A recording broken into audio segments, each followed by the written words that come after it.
There are certain people in the world which don't really change and you don't really want them to change. There are certain people in the world whom you want to change, but you don't really expect any change out of them because their character, their personality is completely different from what you expect. Have you seen these kind of people? Yes. We all have come across all this kind of people, and these people exist, and it can be you and it can be me as well. We want to become that perfect version of ourselves. We want to change our behavior, we want to change our psychology, we want to change our mind, we want to change our actions, but it's not really possible because we don't really know ourselves.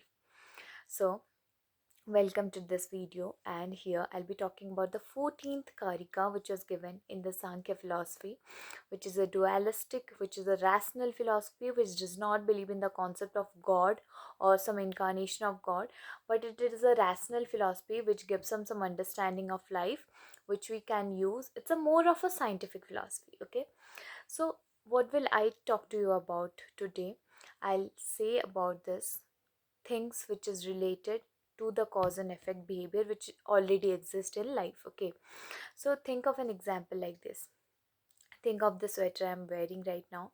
The sweater is made up of wool or the sweater is made up of cotton, okay? But before looking at the sweater, I'll not think of something which is related to cotton, or I'll not even think of the wool. I'll not even think of the shapes. I'll not even think of the effort, okay?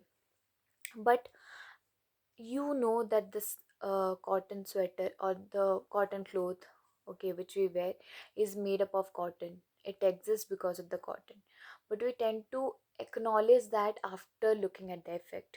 So what this Karika explains, I'll read those lines to you. Here the Karika says that everything which exists, everything which is brought out in the effect form is because of the cause. Whatever you see in the world, whatever you can perceive through your perceptive senses exists because of the concept of the cause, okay? So let's just understand this with the help of a real example, with a real scientific example, okay? So think of water. The water is formed by hydrogen and oxygen, okay? So hydrogen, you know that it's an explosive gas, and oxygen at the same point of time is a life-saving gas. But what really happens when all these two particles combine, this two element combines, it forms water, and which is related to our life, which is important for our life. So can you imagine that there are certain cause and effect which is brought out which can be life saving as well? So here Karika here 14 says that you are supposed to understand your real nature. You are supposed to understand the effect and the cause behind that, everything which is happening in your life. There are certain behaviors of some individuals which you want to change. There are certain people who has the nature of being a stubborn person in general, but we want to change their nature to a very calm and composed person. That will not be really possible, right? It will not be possible through the through the process of just imagining that person to be like that. So how does the concept of education or the psychology or the whole education system which is working right now in the complete world, why does that happen? It happens because it is needed to change the behavior.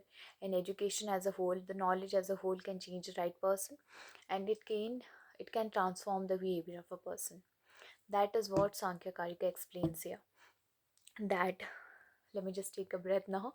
Like here he says, Kapila says that if you want to change a behavior of a person, you're not supposed to just rationally tell that person, okay, you're supposed to change your behavior because your behavior is very stubborn and something like that.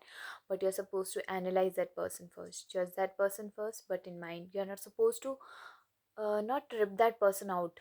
You're supposed to accept that person and make sure that you tell that person to create a calm nature and a composed nature to observe himself or herself, and you are supposed to observe that person at the same point of time. And then what really happens, you're supposed to bring that response out instead of reacting to that situation, okay? What all things are there in this karika? Let me just see that. So here he also says that Sankhya says that in order to explain the dominant gunas, I did talk about sattva, rajas and tamas before. Here he says a person dominated by sattva will be very peaceful, compassionate and wise. A person dominated by rajas will be active, restless and ambitious. A person dominated by tamas will feel lazy, confused, and dull. Sometimes you sleep a lot. Sometimes you'll not feel like working. Sometimes you will lethargic. Sometimes you'll be feeling very active. You'll be feeling, okay, I'll just change the complete world because of this me, which is there inside me. So all these things exist within you, but you need to understand your real nature first. So, so instead of blaming people, we need to understand their nature. The knowledge helps in better relationships, avoiding unnecessary conflicts, and emotional intelligence.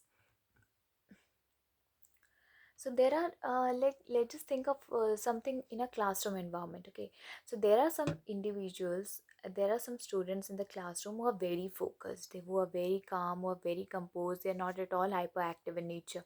They start listening to the teacher. They focus on themselves. They focus on the teacher, and they focus on the right knowledge. And they also change their behavior accordingly. So they are actually having that sattva guna out there.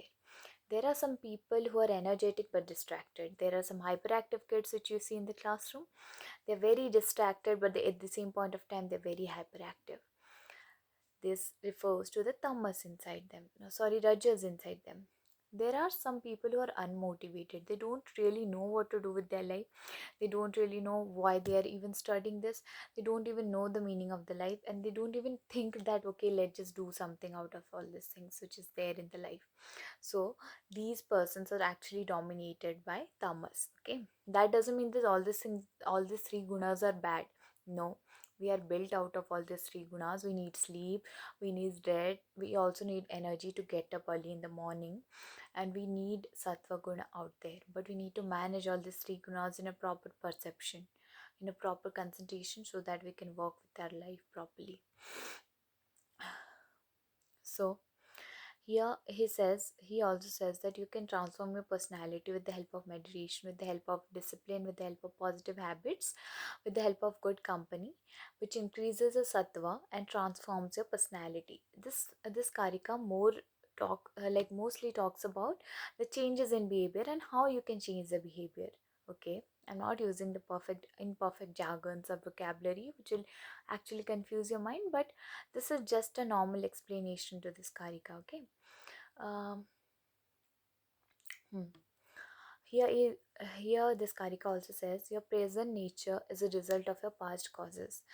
I am making this video must be because of some past experiences, or maybe some influence of my personality which is because of my past causes.